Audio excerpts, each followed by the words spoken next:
নমস্কার বন্ধুরা, আজকে তোমাদের সঙ্গে আমি তালের পাটিসাপটা রেসিপি শেয়ার করব। আমাদের নাড়ু গোপালকে এই রেসিপিটা দিয়ে মানে এই পাটিসাপটা দিয়ে তোমরা পুজো দিতে পারো। ভীষণই টেস্টি হয় এটা। তো আসুন রেসিপিটা শুরু করা যাক। আমি প্রথমে ১ বাটি ময়দা নিয়েছি। সবার বাড়িতে মেজারিং কাপ থাকে না, সেই জন্য আমি বাটি মেপে একটা বাটি মেপেই আমি দিচ্ছি। এই বাটি মেপেই ১ বাটি দিয়েছি ময়দা আর হাফ বাটি দিয়েছি এখানে চিনি। আচ্ছা, আমি এখানে ১ বাটি সুজি আধ ঘন্টা আগে জলে ভিজিয়ে রেখেছিলাম। সেটা আমি এর ভেতরে দিয়ে দিচ্ছি। কারণ তোমরা যদি একটা মাপে করো তাহলে কিন্তু একদম সুন্দর পাটিসাপটা উঠে যাবে। উল্টো পাল্টা মাপ করবে না। তোমাদের বাড়িতে যে সাইজের বাটি থাকুক না কেন, একটা সাইজের বাটি দিয়েই তোমরা কিন্তু এই মাপটা করবে। আচ্ছা, ওই বাটিরই মাপের ১ বাটি নিলাম আমি তালের কাঠ। নিয়ে এগুলো খুব ভালো করে আমি আগে মেখে নেবো। আচ্ছা, যখন এগুলো মাখবে তখন দেখবে যে এটা ভীষণ গাঢ় একটা ব্যাটার তৈরি হয়েছে। কিন্তু গাঢ় ব্যাটারে তো আর পাটিসাপটা হয় না।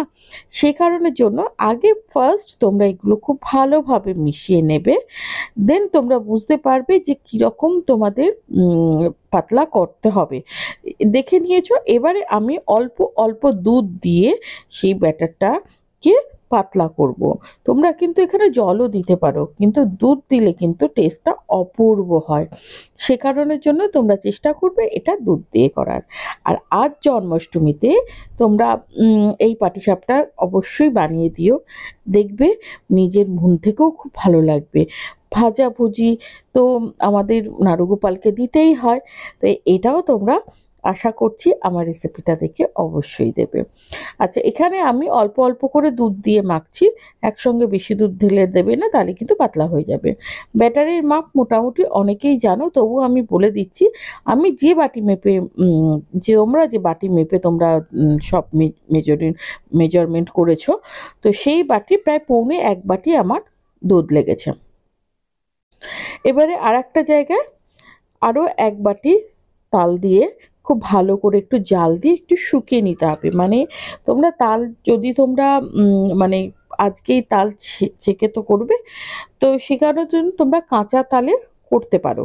কিন্তু উম মানে একটু বেশি সময় ধরে জাল দেবে। দিলে কি হবে দেখবে একটু জলটা শুকিয়ে এসছে। জলটা যখন শুকিয়ে আসবে সেই সময় তোমরা দিয়ে দেবে চিনি। আমি এখানে পৌনে ১ বাটি চিনি দিয়েছি।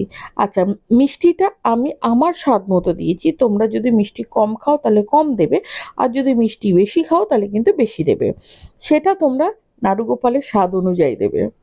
আচ্ছা, এখানে আমি দিয়ে দিলাম আবার ১ বাটি ডেসিকেটেড কোকোনাট। আমার কাছে যেহেতু ফ্রেশ নারকোল ছিল না, সেহেতু আমার কাছে ডেসিকেটেড কোকোনাট থাকে, আমি সেটা দিয়েই করছি।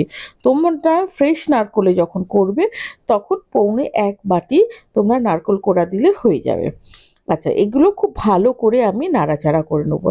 আমি এটাকে আরও রিচ বানানোর জন্য, আরও সুন্দর বানানোর জন্য কি দিলাম? Dry fruits. আমি কাজু, কিশমিশ, আমন্ড আর খেজুর এই কটা ড্রাই ফ্রুটস কুচি কুচি করে কেটে নিয়েছি। নিয়ে এর ভেতর দিয়ে খুব ভালো করে নাড়াচাড়া করে এটাকে একটু শুকিয়ে নেবো। আচ্ছা, শুকোনোর সময় তোমরা একটা জিনিস খেয়াল রাখবে, মানে এই যে মানে ভিতরের পুরটা করার সময় অনবরত কিন্তু তোমরা নাড়বে, যাতে তলায় লেগে না যায়, মানে তলায় ধরে না যায়। আর এটা নাড়তে নাড়তে তোমরা নিজেরা ফিল করবে যে এটা এক জায়গায় মতো চলে আসছে। মানে একটা আঠালো ভাব এসে গেছে, দলা মতো এসে গেছে। আর একটা কথা, আমি চিনি দিয়ে করেছি, তোমরা কিন্তু মনে করলে গুড় দিয়েও করতে পারো। আচ্ছা, এবার দেখো যে আমি আরেকটু সময় রান্না করব, কারণ এটা এখনো কিন্তু এক জায়গায় দলা থেকে আসেনি আর প্যান থেকে ছেড়ে যায়নি। যে কারণের জন্য আরেকটু করব। তোমরা যদি আমি ফ্রাই প্যানে করছি, যদি কেউ স্টিলের জায়গায় করে বা কাঁসার জায়গায় করো, তারা একটু ঘি দিয়ে নিতে পারো। তাহলে দেখবে তলায় লেগে যাবে না। তাহলে বেশ সুন্দরভাবে তোমাদের এই পাকটা চলে আসবে। বেশ অনেকক্ষণ ধরেই আমি আ পুরটা তৈরি করছি। প্রায় ১০ মিনিটের ওপর হয়ে গেছে আমি পুরটা তৈরি করছি। এই দেখো এক জায়গায় চলে এসছে। এবারে আমি এটাকে নামিয়ে একটু ঠান্ডা করতে দেবো। আচ্ছা, আমি ফার্স্ট ব্যাটার তৈরি করেছি। ব্যাটার তৈরি করে কিন্তু তোমরা অবশ্যই ০.৫ ঘন্টা থেকে ৪০ মিনিট ওটাকে ওইভাবে রেখে দেবে। ঠিক আছে? আমার ০.৫ ঘন্টা হয়ে গেছে। এবারে আমি কড়াইতে মানে ফ্রাই প্যানের মধ্যে একটু তেল দিয়ে আর বেগুনের বোটা দিয়ে ভালো করে মাখিয়ে যেভাবে পাটিসাপটা করো ঠিক সেম ভাবে তোমরা পাটিসাপটা করবে।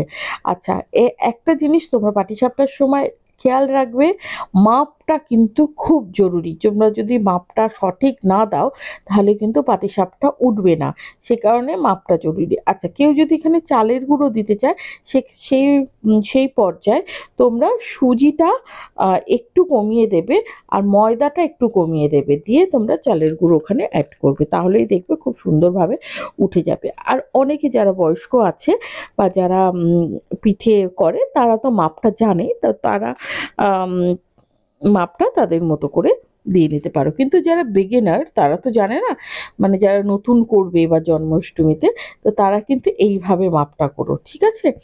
তো এবার আমি পুরটা দিয়ে দিলাম, দিয়ে খুব সুন্দর করে খুব সহজে উঠে যাবে, দেখবে কোনো সমস্যা হবে না এটা তুলতে। মানে একটু রেখে দেবে, এই সময় কিন্তু গ্যাসের ফ্লেমটা হাই করে দেবে না, তাহলে কিন্তু তলাটা পুড়ে যাবে। সে কারণের জন্য এই সময় গ্যাসের ফ্লেমটা একদম মিডিয়াম দেবে। দেখবে আস্তে আস্তে ওপরের লেয়ারটা একটু শুকিয়ে শুকিয়ে আসছে, তখন বুঝতে পারবে যে নিচেরটা আবার হয়ে গেছে, তখন আস্তে আস্তে উল্টে দেবে, তাহলেই হয়ে যাবে, কোনো ঝামেলাই হবে না তোমরা যদি এইভাবে পাটিসাপটা করো। আর খেতে চিন্তা করতে পারবে না, এত অপূর্ব একটা স্বাদ হয় খেতে। উম, আর আর একটা কথা, তোমরা যদি আমার রেসিপি ভালো লেগে থাকে প্লিজ চ্যানেলটা সাবস্ক্রাইব করে আমার পাশে থেকো। আর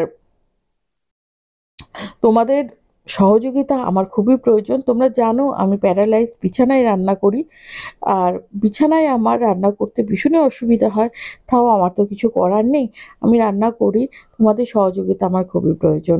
সেহেতু আমার চ্যানেলটা সাবস্ক্রাইব করে আমার পাশে থাকবে, পাশে থাকা বেল বাটনটি প্রেস করে দেবে নিত্য নতুন রেসিপির নোটিফিকেশান পাওয়ার জন্য।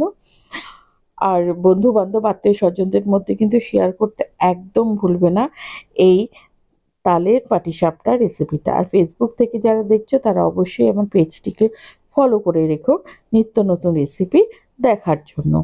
আমি আরও একটা করে তোমাদের দেখাচ্ছি, শুধু একটা না, প্রতিবার যতগুলো তোমরা পাটিসাপটা বানাবে ততগুলো কিন্তু ঠিক একইভাবে উঠবে, কোনো সমস্যা হবে না পাটিসাপটা উঠতে। শুধু তোমরা মাপটা ঠিক রাখবে, মাপ ঠিক না হলে কিন্তু পাটিসাপটা ঠিকঠাকভাবে উঠবে না, এটা কিন্তু তোমাদের একদমই মনে রাখতে হবে। একটুখানি পরে তোমরা এইভাবে পুর দিয়ে উলটপালট করে দিলেই এক্কেবারে রেডি হয়ে যাবে, কোনো সমস্যা হবে না। আর এই তালের পাটিসাপটা জন্মাষ্টমীতে দেখো মানে তোমরা মালপোয়া, পিঠে, অনেক কিছু নাড়ুগোপালকে দিতে হয়, তো এই পাটিসাপটাও তোমরা দিও। অনেকেই পাটিসাপটা দেয়, কিন্তু যারা দেয় না তাল দিয়ে এই পাটিসাপটা অবশ্যই অবশ্যই করে কিন্তু বানিয়ে আমাদের নাড়ুগোপালকে দিও, দেখবে ভীষণ ভালোও লাগবে। তো আজকের মতো রেসিপিটা এই পর্যন্তই। আর আমি তোমাদের একটু গার্নিশ করে দেখানোর চেষ্টা করেছি যে ঠিক কেমন লাগে, আর ভিতরটা ভেঙে তোমাদের দেখাচ্ছি, দেখো যে কতটা নরম, মানে এতটা সফট না এটা, তোমরা না খেলে বুঝতে পারবে না। দেখে কতটা বুঝতে পারছো আমি ঠিক বুঝতে পারছি না, তবে তোমরা যদি এটা করে খাও তাহলেই বুঝতে পারবে যে কতটা নরম হয়েছে। অনেকের পাটিসাপটা শক্ত হয়ে যায়, কিন্তু এটা ঠান্ডা হওয়ার পরেও কিন্তু ঠিক এতটাই নরম থাকবে। এই দেখো একটু গার্নিশ করে দেখাচ্ছি, দেখো কেমন লাগছে। আজকের মতো টাটা, দেখা হচ্ছে তোমাদের সাথে নেক্সট ভিডিওতে। ভালো থাকবে, সুস্থ থাকবে, আর সবাইকে হ্যাপি জন্মাষ্টমী। ভীষণ ভীষণ ভীষণ আনন্দ করো, আর নাড়ুগোপালকে ভালো করে পুজো দাও, আর আমার জন্য একটু প্রার্থনা করো। আজকের মতো টাটা।